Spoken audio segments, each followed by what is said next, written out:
ሰላም ወንድማችን እንደምን አለህ? እንደምን ውለሃል? ሰላም እንደምን አለሽ እህቴ? ሁሉ ሰላም እኔ ጋር። በመጀመሪያ ዛሬ አስደሳች በሆነ መረጃ ነው የተገናኘ ነው። በተለይም ከሀገራችን ኢትዮጵያ ወደ አሜሪካ መሄድ ለሚፈልጉ እንዲሁም በአሜሪካ የኖሩ ቋሚ የመኖሪያ ፍቃድ ማግኘት ለተቸገሩ እጅግ አስደሳች ዜና ተሰምቷል። እስኪ ይህንን ጉዳይ ምንድን ነው አስደሳች ያልነው ዜና ምንድን ነው የሚለውን ዘርዘር አድርገህ ስለ ጉዳዩ እንድትነግረን እንዲሁም ደግሞ ለስራ ወደ አሜሪካ ሀገር መሄድ ለሚፈልጉ አዲስ የተሰማው አስደሳች መረጃ ምንድን ነው? እስኪ ስለዚህ ጉዳይ ዘርዘር አድርገህ ጥቅል ጉዳዩን እንድትነግረን ነው አደዋውሌ። እሺ እህቴ እንግዲህ እኔም ዛሬ አመጣጤ እጅግ አስደሳች በሆነ ዜና ነው። ይህንን መረጃ ይህንን አዲስ ብስራት ዜናም ብዙዎች ሰምተው እንዲጠቀሙበትም ጭምር ነው መልእክቴን በስፋት ለማስተላለፍ የመጣሁት። እንግዲህ በሁሉም ገለጻ አድርገሽ ጥያቄዎቹን ገልጸሽልኛል። በተለይም እንግዲህ ወደ አሜሪካን ሀገር ማቅናት ለሚፈልጉ የስራ እድልን አግኝተው ይህም ፕሮሰሳቸውን ማካሄድ ለሚፈልጉ ሰዎች ደግሞ እጅግ የተሰማ ሰበር የምስራች ዜናም አለ። እንዴት ቀለል የሚያደርግ ፕሮሰስ እንደተፈጠረም ነው እሱን በስፋት ምነግርሽ እንደጠየቅሽኝ። ከዛ ሁሉ በፊት ግን አስቀድሜ አንድ መልእክቴ ልንገርሽ በዚሁ። እንግዲህ የአሜሪካን ሀገሩ ፕሬዝዳንት ዶናልድ ትራምፕ ወደ ስልጣን ከመጡበት ጊዜ ጀምሮ ስደተኞችን በተመለከተ በተለይ ወደ አሜሪካን ሀገር የሚገቡትን እንዲሁም አሜሪካን ሀገር ራሱ ያሉ ስደተኞች ላይ ከባድ ሕግ እየወጡ ነበር። የተለያዩ አፈሳዎች ነበሩ። አሜሪካን ሀገር ሆነ ወረቀት ማስተካከል ለሚፈልጉ ከባባድ ማነቆች እየመጣ ነበር። ይሄ አይቻልም፣ ወደ መጣችሁበት ሀገር ተመልሳችሁ ነው ወረቀት ማስተካከል የምትችሉት እየተባለ ነበር።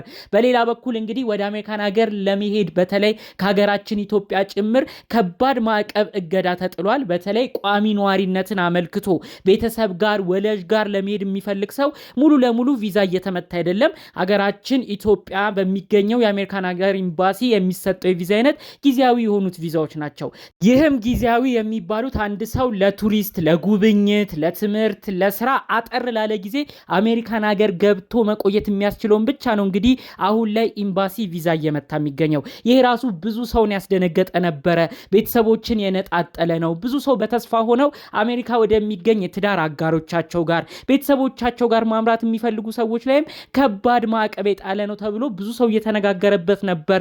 ከዛ ባለፈ መልኩ ደግሞ አሜሪካን ሀገር ገብተው ራሱ በጊዜያዊ ቪዛ ገብተው ጉዳያቸውን ኬዛቸውን አስተካክለው ቋሚ ነዋሪ መሆን ለሚፈልጉ ሰዎች ራሱ ከባድ ማዕቀብ ተጥሎባቸው ስለነበር ብዙዎች በመደናገጥ ሆነው ነበረ ያለፉትን ሳምንታት በተለያዩ ቦታዎች እንግዲህ የተለያዩ ግለሰቦች የህግ አማካሪዎችን ሁሉ ሲያማክሩ የቆዩት ማለት ነው። ታዲያ ከዚህ ጉዳይ ጋር ከባድ የተባለ በተለይ በአሜሪካን ሀገር ጠቅላይ ፍርድ ቤት በፌዴራል ኮርቱ ከባድ ክርክሮች እንደተጀመሩ ነው መረጃዎቹ የተሰሙት። ይሄ ነገር አግባብ አይደለም፣ ቤተሰብን ይነጣጥላል። ወደ አሜሪካን ሀገር ማቅናት ለሚፈልጉ አሜሪካም ሆነው የተለያዩ ዶክመንታቸውን ማስተካከል የሚፈልጉ በጅምላ ነው እየተዘጋባቸው የሚገኘው ይሄ እድል። ይሄ ከባድ ሁኔታ ያመጣል ተብሎ ነው እንግዲህ ከአሜሪካ ጠቅላይ ፍርድ ቤት ከባድ ክርክር እንዲሁም ደግሞ የወጡት ህጎችን ትክክል አይደሉም ውድቅ ይሁኑ እየተባለ እየተጠየቀ እንደሚገኝ መረጃው የተሰማው። ይህም እንግዲህ ትልቅ ተስፋ የሚሰጥ ጉዳይ ነው የተባለለት ያለፈው ሳምንት አንድ ህግ እንዲሻር አድርገዋል የአሜሪካን ሀገር ጠቅላይ ፍርድ ቤት። የአሜሪካን ሀገር ጠቅላይ ፍርድ ቤት እንግዲህ ከዚህ ቀደም ማለትም ከአንድ ዓመት በፊት በ39 ሀገራት ላይ ከባድ ማዕቀብ ጥለው ነበረ። እነዚህ 39 ሀገራት ጎረቤት ሀገር ኤርትራን፣ ሶማሌ የተለያዩ ሀገሮችን የጨመረ ነው። ወደ አሜሪካን ሀገር ምንም እንዳያቀኑ በተለይ ከ39 ሀገራት አሜሪካ በፍጹም በምንም አይነት ፕሮሰስ እንዳይገቡ አሜሪካን ሀገር የሚኖሩትንም ከ39 ሀገር የተባሉትም ምንም አይነት ዶክመንት እንዳይስተካከልላቸው የመኖሪያ ፍቃድ እንዳይሰጣቸው ከባድ ህግ ከባድ እግድ ከአንድ ዓመት በፊት ተጥሎ ነበር። ይህ ብዙዎችን አስደንግጦ ነበር። በተለይ ጎረቤት ሀገር የሚገኙ ኤርትራን ስደተኞችን፣ ሶማሌዎቹን በጣም ያስደነገጠ ነበረ። ሀገራችን ኢትዮጵያ በእንደዚህ አይነት ነገር አልታገደችም። ሀገራችን ኢትዮጵያ ያለፈው ጥር ወር ላይ ነው እግድ ያገኛት። እግዱም ደግሞ በተከፋፈለ መልኩ ነው ተግባራዊ ሆነው ከሀገራችን ኢትዮጵያ አንድ ሰው ወደ አሜሪካን ሀገር ማቅናት ቢፈልግ የቋሚ ቪዛን አያገኝም እንጂ በጊዜያዊ ቪዛ ማለትም በትምህርት፣ በስራ፣ በጉብኝት ግን አንድ ግለሰብ ወደ አሜሪካን ሀገር ከኢትዮጵያ መሄድ ይችላል። ቪዛም ይመታለታል። ነገር ነገር ግን 39ኞቹ ሀገራት ላይ ከአንድ ዓመት በፊት የተጣለው ህግ ግን ሁሉንም ነው ብሎክ አድርገው ምንም አይነት ሰው ከእንደዚህ አይነት ሀገር እንዳይመጣ ብለው ከባድ ህግ አውጥተው የነበረው። ታዲያ ይህ ህግ ነው እንዲሻር የአሜሪካን ሀገር ጠቅላይ ፍርድ ቤት ወይም ፌዴራል ኮርት ከባድ ክርክርን በማድረግ ይህ ህግ ትክክል አይደለም ብሎ እንዲወድቅ እንዲከሽፍ ያደረገው። ከዛም በኋላ 39ኞቹ ሀገራት እጅግ ተስፋን አግኝተዋል ማለት ነው። ይህንንም አስመልክቶ ነው ብዙዎች እነዚህ 39 ሀገራት በፌዴራል ኮርቱ ክርክር ረድተው አሁን ወደ አሜሪካን ሀገር ማቅናት እንዲችሉ ክፍተት እየተገኘ ነው። አሜሪካን ሀገር የሚገኙም ከ39 ሀገር የመጡ ሰዎችም ወረቀታቸውን እንዲያስተካክሉም ትልቅ እድል እያገኙ ነው። ይህ ደግሞ እንግዲህ በቀጣይ ሀገራችን ኢትዮጵያ ላይ የተጣለው 75 ሀገራት ላይ ተጥሎ የነበረውን እግድም የሚያስተካክል ለኛም ተስፋ የሚሰጥ ነገር ነው ተብሎ ነው እንግዲህ እጅግ አስደሳች መረጃ እየተሰማ የሚገኘው። ይህን ጉዳይ ማስመልክቶ ነው የተለያዩ የህግ ጠበቃዎች 75ቱ ሀገራት ላይም የተጣለው ህግ እንዲነሳ የፌዴራል ኮርት ክርክር ላይ እንዳለ ጭምጭምታዎች አሉ ያሉ ዝርዝር መረጃዎቹን እያሰሙ የነበረው። ስለዚህ እንግዲህ ዶናልድ ትራምፕ የሚያወጧቸው የተለያዩ ከባባድ ህጎች በዛው በአሜሪካን ሀገር ጠቅላይ ፍርድ ቤት ውድቅ እንዲሆኑ እየተደረገ የሚገኘው ማለት ነው። እንግዲህ ይህ ትልቅ ተስፋ የሚሰጥ ነገር ነው። ከዚህ ጉዳይ ጋር በተለይ ደግሞ ከስደተኞች ጋር በተመለከተ አያይዘሽ የጠየቅሽኝ ዋነኛው ጥያቄ ነበረ። የስራ አመልካቾች በተለይም በስራ ቪዛ ወይም በወርክ ቪዛ ወደ አሜሪካን ሀገር ማቅናት ለሚፈልጉ ሰዎች ጥሩ እድል እየመጣ ነው፣ ህጉም ተሻሽሏል የተባለውን ነገር እንግዲህ እንድመልስልሽ ፈልገሻል። አሁን ከሰሞኑም ነው ሰበር መረጃ እዚህ ህግ ማሻሻያዎች ላይ የተሰማው። እዚህ ጉዳይ ላይ ነው እንግዲህ በደንብ ብዙ ሰው እንዲሰማ ይህንን ልዩ ድል ብዙ ሰው እንዲጠቀምበት ጭምር መልእክቴ እንዲተላለፍ በዚሁ የምፈልገው። ከሰሞኑ እንግዲህ የተሻሻለውን ህግ በትንታኔ ከመናገሬ በፊት ምን ማነቆ እንደነበር በዚሁ አንዴ ላስረዳሽ። እንግዲህ ወርክ ቪዛ ወይም አንድ ሰው በስራ ወደ አሜሪካን ሀገር ለማቅናት እዛ አሜሪካን ሀገር የሚገኝ ቀጣሪ ካገኘ አንድ ግለሰብ ከዚህ በፊት ያ ቀጣሪ ካምፓኒ ይህንን ግለሰብ እንደሚያሰራው ከተናገረ በቀጥታ የወርክ ቪዛ እንዲፈቀድለት ፕሮሰሶችን አልፎ የወርክ ቪዛ ኢሹ ይደረግለታል። ያ ግለሰብም ካለበት ሀገር ወደ አሜሪካን ሀገር ገብቶ እዛ ካምፓኒ ውስጥ እንዲሰራ እንዲሁም ደግሞ እስከ 3 ዓመት ቢያንስ የተለያየ እድል እዛው እንዲቆይ ተሰጥቶት የመኖሪያ ፍቃድም አግኝቶ ጊዜያዊ መኖሪያ ፍቃድ ስራውን በጥሩ ሁኔታ እንዲሰራና በአሜሪካ እንዲቆይ ነበር ይደረግ የነበረው።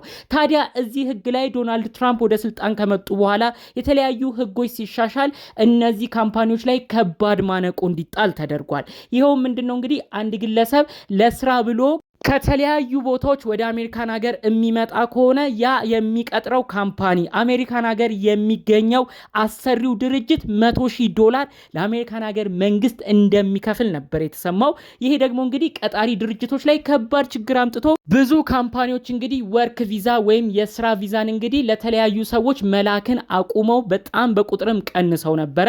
ታዲያ እዚህ ህግ ላይም ነው ራሱ በጣም ከባድ ክርክር መጥቶ ፌዴራል ኮርት ይህ አግባብ አይደለም፣ አሜሪካን ሀገር ፕሬዝዳንት በዶናልድ ትራምፕ በሳቸው ውሳኔ ብቻ አንድ አሰሪ ድርጅት ከተለያዩ ግለሰቦችን ወደ አሜሪካን ሀገር የሚያመጣ ከሆነ $100,000 ይክፈል የሚል ህግ ብቻቸውን ማጽደቅ አይችሉም፣ ይህ ሊሻር ግድ ይላል ብለው ነው እንግዲህ ፌዴራል ኮርቱ ወይም ጠቅላይ ፍርድ ቤቱ በብዙ ክርክር እንግዲህ ይህ ነገር እንዲረታ የሆነው። ስለዚህ ይህ ነገር ተረታ ማለት ቀጣሪ ድርጅቶች እንደከዚህ ቀደሙ በተለይ ደግሞ ከዶናልድ ትራምፕ በፊት እንደነበረው አሰራር የተለያዩ ወርክ ቪዛ ወይም የስራ ቪዛዎችን ለሚፈልጉት ሰው እየሰጡ ያ ግለሰብ ወደ አሜሪካን ሀገር እንዲያቀና ማድረግ ይችላሉ ማለት ነው። ከሰሞኑ በተጣለው ህግ ግን አንድ ቀጣሪ ድርጅት እንግዲህ ሰውን ወደ አሜሪካ ማምጣት ከፈለገ ለአሜሪካን ሀገር መንግስት $100,000 ከፍሎ ለዛ ግለሰብ ደሞዝ ከፍሎ የተለያዩ ብዙ ወጪዎች ስለሚኖሩት ይህንን ፕሮሰስ ብዙዎች እየዘጉት ነበር። ስለዚህ እንግዲህ የዚህ ህግ መነሳት በተለይ አንድ ቀጣሪ ድርጅት የተለያየ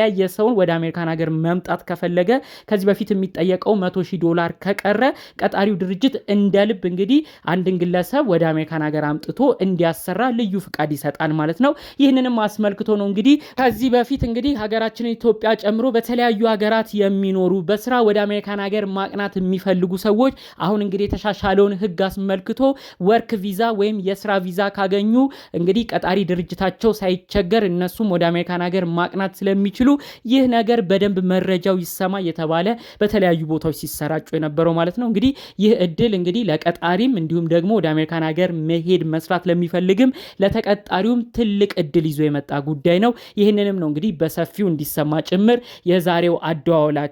ያንቺም እንግዲህ መረጃውንም ጠቅለል አድርጌ የመለስኩልሽ ይመስለኛል እህቴ። እሺ ወንድማችን ስለሰጠህን መረጃ በእውነት ከልብ አድርጌ አመሰግናለሁ። መልካም ጊዜ ሆነልክ። እሺ እህቴ እንግዲህ ለአንቺ መልካም ጊዜ እመኛለሁ። ሰላም